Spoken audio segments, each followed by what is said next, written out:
Staff, cybersecurity and data protection. What I wanted to go through today is some of the issues, of course, of running a company and having staff and human resources. So most companies require staff. Obviously, if it's just you starting up, you can be a consultant and run the business without too many complications. But obviously, if you want your company to grow, and in the context of a tech startup, you will almost certainly need other staff. And so because of that, you have to think about what that involves. You obviously have to make sure that your workplace is safe. So health and safety is really important. So you have an obligation and a duty of care with health and safety, which is obviously not surprising. And as a startup company, I mean, most of it will be pretty straightforward, not leaving stuff lying around on floors and making sure there are good fire exits and there's first aid and so on. But in a tech startup, you may have a laboratory of some kind, and then it does start to become more complicated. So clearly, if you've worked in an environment like here at the university, you'll be more familiar with the kind of health and safety that's required, because hopefully, your lab manager is also talking about these sort of things, and you'll be familiar as you spin out what kind of things to think about. But it usually comes down to things like risk assessments and COSH, which is the chemical safety sheets, and other associated things. But as a business owner or as a business, you need to have all of that in-house and make sure your health and safety and all your risk assessments and so on are up to date. And if you have an accident, you have to report it, depending how serious it is as well. Could have lots of ramifications. And as a director of a business, so the ultimate owners or people responsible in the business also have legal liabilities for ensuring this has happened. So you can be fined and you can go to prison if you are flouting the law and operating something that's not safe. Another thing that's important is insurance. So as an employer, you have to have employer insurance, which means you're covering your employees against a statutory liability. That's set out in law, and you just have to get the insurance and a certificate. You show the certificate in your workplace so that all the employees know that you are indeed covered, or they can ask to make sure that you're supposed to show it or have it somewhere accessible. So it used to be you had to print it out, but nowadays it can just be on a server and so forth. So we have the pay-as-you-earn scheme here in the UK. So that means as soon as you hire people, you have to put them onto a payroll and manage the payroll. And payroll involves more than just handing out monthly pay.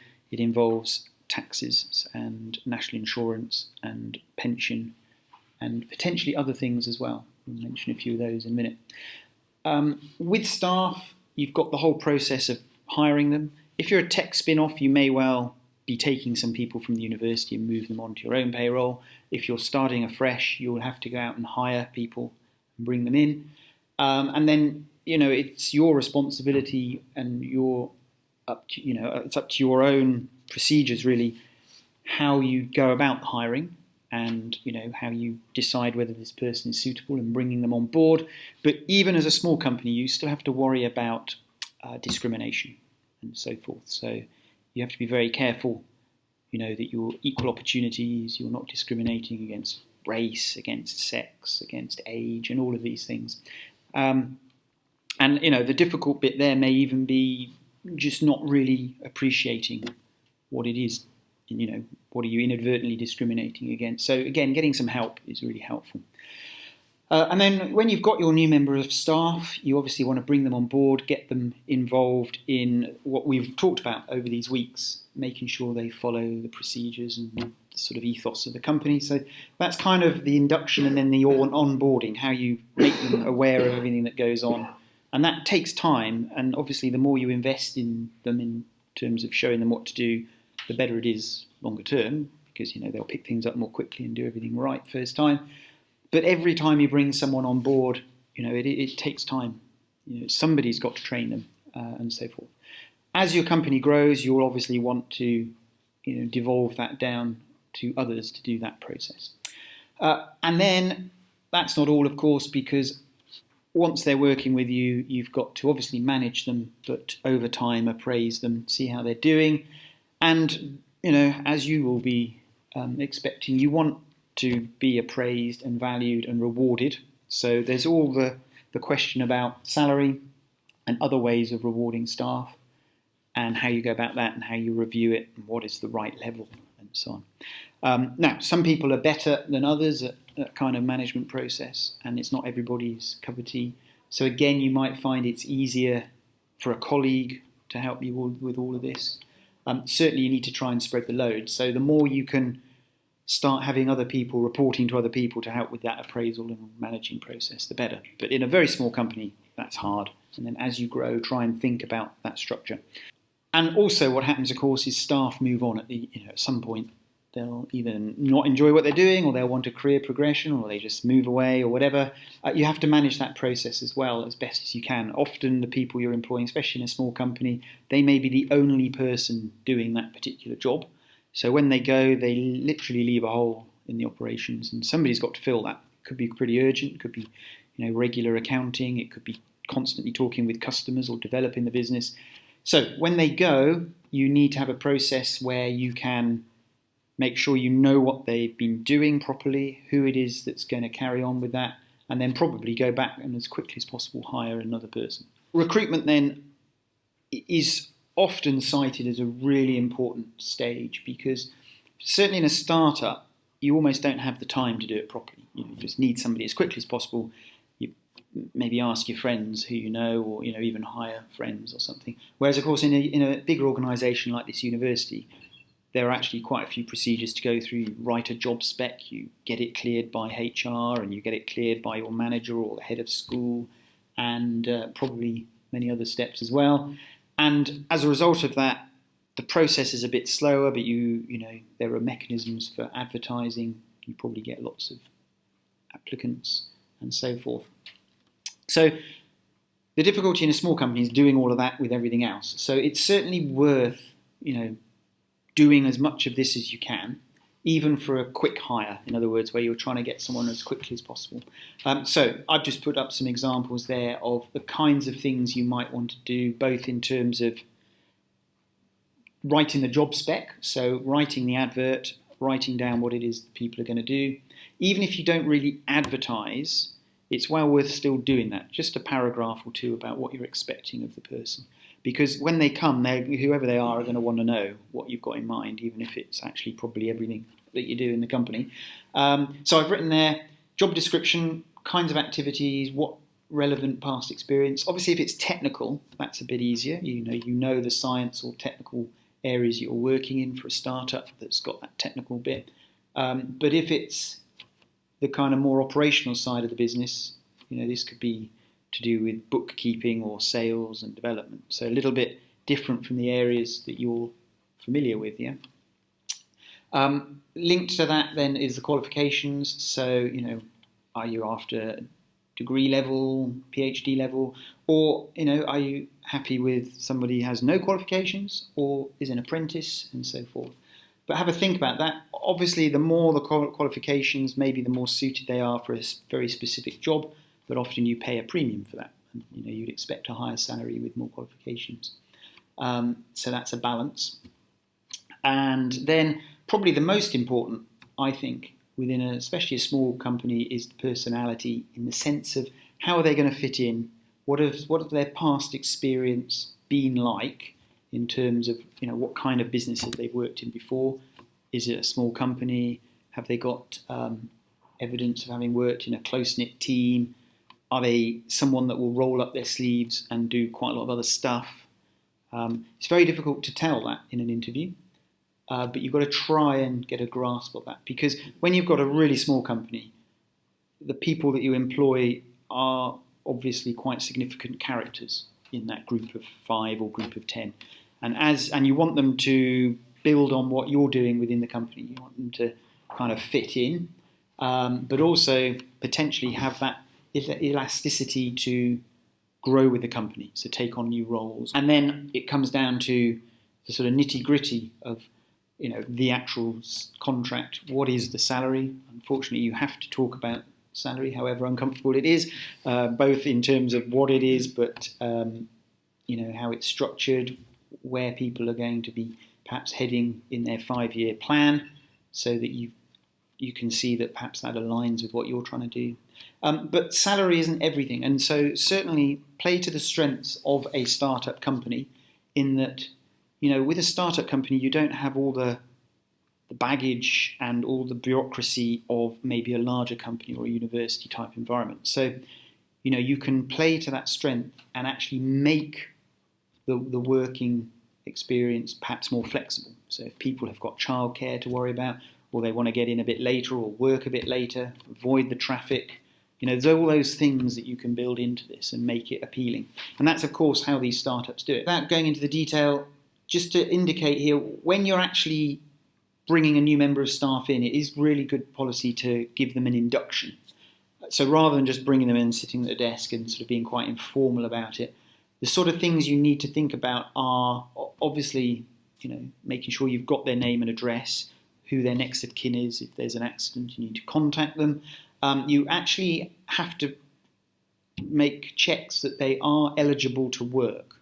So this is an example, really, I think, of, sort of a liability or a responsibility of business that really is a bit unreasonable. Getting a confidentiality agreement signed as part of the contract so that they're keeping company secrets secret, particularly the intellectual property that we've talked about.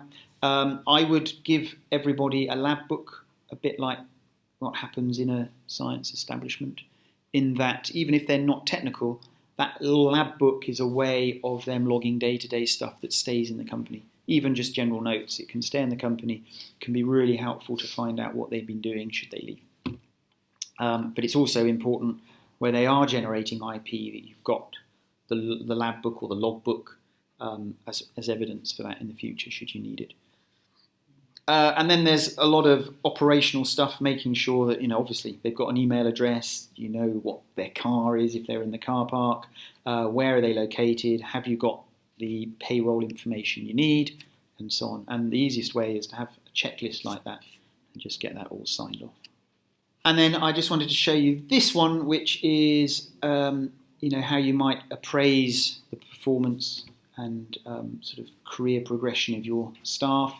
There are plenty of examples of this, but it's often useful to try and sit down maybe once every 6 months or certainly once a year, but sort of best practice is to try and do it a bit more frequently than once a year, and talk through what they're doing, what they're enjoying, what they're finding hard. And the more of this that you can jot down and sort of formally register, the easier it is in the future if there are problems. So if, for example, the person isn't doing their job very well, it's no good just firing them at some point in time, because you'll actually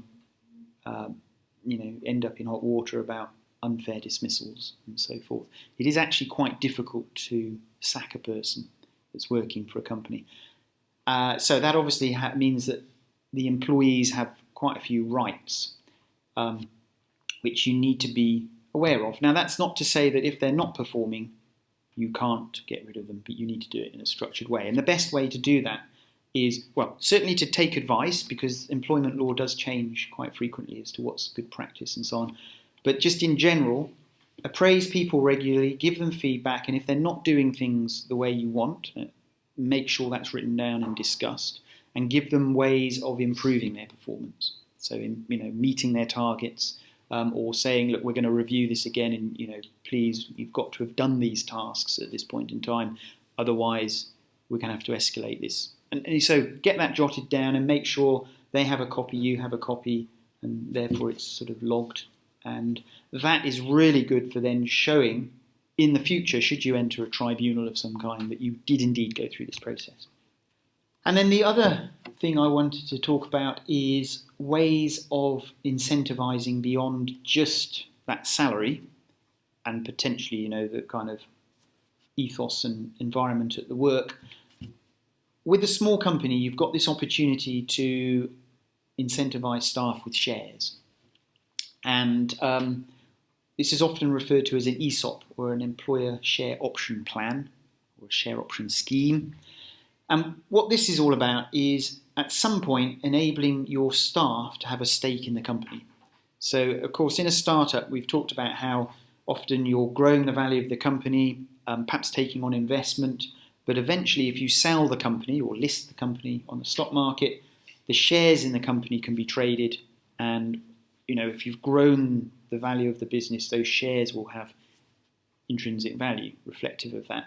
And so staff can actually share in that by owning shares as they go. And the reason it's down there is that sometimes the sort of share option plan actually doesn't get put in place until maybe a more sophisticated venture capital investor comes along, which is this third round. And that's partly because the venture capital investor might almost insist on it. So they're putting in money into the company and they say, it's great that you've got shares, but what about all these people now working for you? We want them to carry on working. We want them to all be incentivized. So as part of us putting in money, we need to get this plan in place as well.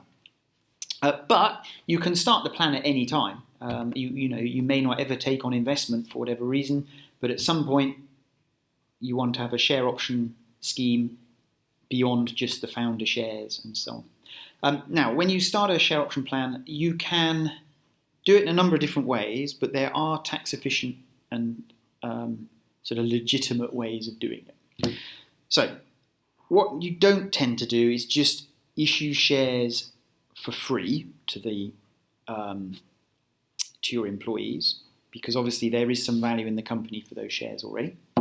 And secondly, you don't usually ask your employees to buy the shares up front, because usually they're not, they're in no position to buy shares.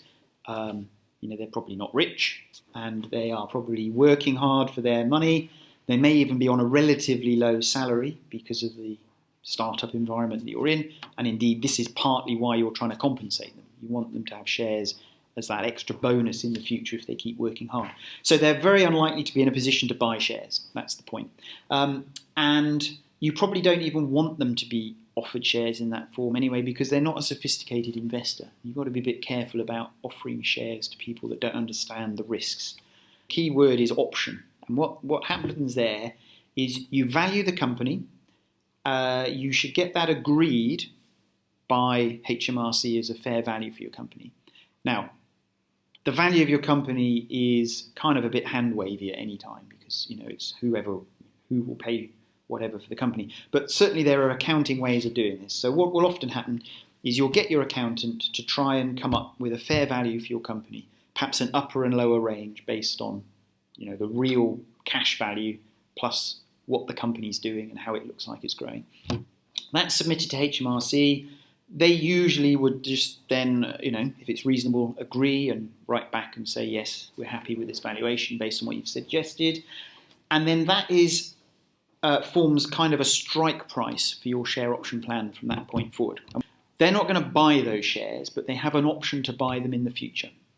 And what that means is when eventually you come to sell the company or list the company, as part of that process, they can buy those shares at their opt-in price and then immediately sell them at the new price if they so wish. What that means is they don't have to part with cash until such time as it's worthwhile them doing it. And usually at an exit, like a trade sale, that's when the share option plan suddenly becomes the valuable. And these sort of share option schemes are very popular in Silicon Valley. Most startups will have these. UK, we have them, but they're not as widespread. But they're a really good way of incentivizing, because they do get everybody on the same page. Everybody with a share option plan will be really wanting to make sure everything goes in the same direction. The other thing about share option plan, you structure it correctly. If people leave, they no longer have the share options, generally. It can be structured a little bit. So they may have earned some share options, and for whatever reason they're leaving, it may be company policy that because of the work they've done, that's still valid and they can keep them. But often, if you leave, you forfeit your share options. And so there's another incentive. It helps to keep people in. The other thing that I wanted to mention is, because it's obviously very topical now, is around cybersecurity and the issues that a small business has to face with that. So there's several things to think about. One is, if you're in a big company, again, like the university or an organisation like this, a lot of the IT is done for you. You'll be given your laptops, they're already managed, there's licenses and malware and actually people that are quite skilled in securing the infrastructure. In a small business, you've almost got to do it yourself. Well, certainly you can get people in to help, but you're growing quickly, you need more laptops, you need more Wi-Fi, you need more equipment and so on. So you have to be aware that every time you expand your IT infrastructure, you potentially are creating holes with cybersecurity. And the reason it's more of a problem now than it used to be is so much is done online, and whether it's banking, controlling, the Internet of Things. By that I mean cameras and printers, and everything is sort of online, that you can't get away from it in your business. And there's a lot of sensitive information in a business, whether it's your IP, but also privacy information, people's names, addresses, their salaries, your customers, other banking and financial information. So you have to be aware of this and be very careful, but also there are now stricter and stricter laws about privacy and the loss of data. So I've just written a few things down here to kind of get you thinking about this. Obviously, IT infrastructure is very extensive now in what that could imply, but it includes a lot of cloud-based stuff. So we're all now used to using Google Calendars and Google Drive and Office 365 and many other things. The problem is with that is that's your data all over the place, and you've got to make sure it can't leak and is password protected. Now, you may be really good at password protecting, but unfortunately you've got to make sure all your staff are. So that's the key there. Often you will be trying to work from home, from the hotel, on the train, so you've got this remote access problem. Again, that can open up all kinds of issues. And so you probably need to have a virtual private network which enables you to log in effect, your own corporate network, however small that is, and from there, with that encrypted transmission, access your files. The other things I put there is BYOD, which is bring your own device. So it's great if people have their own phones that they bring to work, because you don't have to be buying them phones. The downside is you've got no control over, what have they got on those phones? What apps are they using? Have they jailbreaked the phone? How do you keep it up to date? Is it still an up-to-date supported software operating system? So you might have a policy. You would have a policy around bring your own device, or you provide one for them.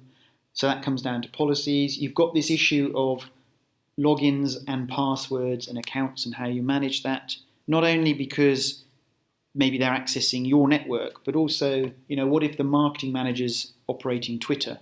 Have you made sure that they are logging in with a strong password, maybe two-factor authentication? Because what you don't want is that person to be tweeting away in a cafe, somebody to eavesdrop the password and then start tweeting on behalf of the company and maybe lock you out. You can't get that back. And that's the same with your website and so on. Equipment, the point there is, certainly in a tech startup, you may have scientific equipment, test and analysis equipment. They're all computer-based. They're all going to have Wi-Fi. Are they also running up-to-date operating systems and so on? They're all part of your IT infrastructure. And then, of course, when you start issuing products and services, how susceptible are your services to all of these problems for that end user? So, you've got to make sure that when they log into your service, if you're just providing a software service, that they can also use strong passwords, that they can use two-factor authentication, that their information is encrypted on your system in some way, that if they want to request what personal information you hold on your system about them, you have a way of getting it to them. You have a way of deleting what shouldn't be held. So you can see it gets quite involved and complicated. Even in a small company, you might have a lot of stuff, and you've got to think about what's going on in the business itself, in the premises, but also what about people working from home?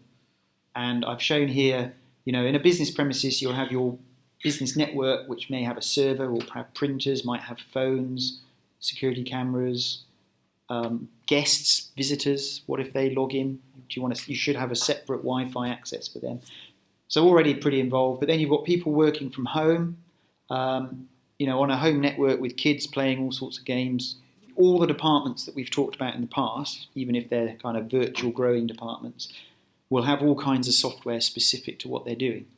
So whereas we're all familiar with Microsoft Office, the accountants will want some kind of accounting software, HR will need some kind of payroll software, marketing will need some kind of marketing software. Some of it's in the cloud, like we've talked about MailChimp or Eventbrite or Constant Contact or Twitter. And then when you're actually manufacturing stuff, you'll probably start getting some bespoke software around what we call here ERP or Enterprise Resource Planning. In other words, planning the manufacturing, even if it's quite simple, to make sure you're putting products through. And that links into your sales and your purchases and invoicing. But you could have other stuff, Microsoft Project's an example, AutoCAD if you're doing a lot of design stuff. So all of these things need to be managed in the business. Backing up is also really important. So again, without going into too many details, off-site, separate is useful, but also multiple copies in the sense of, I put there a mirror or RAID array, so these technical terms, but in a server, it's often beneficial to have more than one hard drive, so you have an array of them. So you can buy all this stuff, but of course what happens is it just gets more and more complicated. And also encrypted. What if somebody breaks into your office and walks off with your server? Because the servers nowadays are just little boxes of hard disk drives. So they might even not know what they've stolen. It just looks a bit like a bit of hardware, like a computer. That looks valuable, and take it. But if they walk off with your server, that's a big problem. One, because of all your documents, but two, that's probably got a lot of really important sensitive information. So if it's encrypted, at least they can't read it. So GDPR is this legislation. With that, you have to comply. So just like you have to have insurance in your business, you also have to make sure you're treating information that's private properly, and that you're not selling it on without permission, but even that you're storing it with permission. So this is where the ICO, which is the Information Commissioner's Office, comes into play. So they're actually a government agency responsible for data protection. And as I mentioned, the kinds of information that's sensitive, there's different levels, whether that's your intellectual property or your payroll information, but also some businesses are doing business with patients or with children, and that in itself is sensitive as well. And then you have to worry about, as you grow your business and start exporting, you actually have overseas legislation that you have to worry about for data protection. So Europe at the moment is very similar to the UK. We're all under this GDPR type approach. But if you are maybe doing business in the United States, California has different data protection rules to some of the other states. California is pretty strict. So you have to become aware of what all these are as well.